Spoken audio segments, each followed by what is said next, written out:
Hello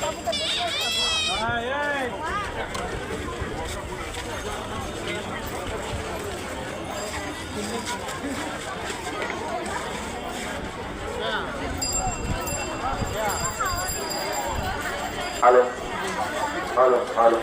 Hatibagan নবীন পল্লীর পৌর committee থেকে জানানো যাচ্ছে, আপনারা যারা হাতিবাগান নবীন সরকার থেকে ঠাকুর দেখতে এসছে, যারা একদিন থেকে বেরোচ্ছে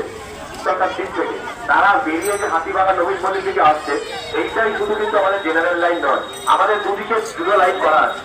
দুদিকে দুটো জেনারেল লাইন করা আছে। তাই একটা লাইনে অযথা ভিড় করবেন না, আপনারা এইদিকে চলে আসুন, তাহলে সমবায় এই লাইন ওই লাইন মিলে সবাই ঠাকুর দেখতে পারবে ভালোভাবে।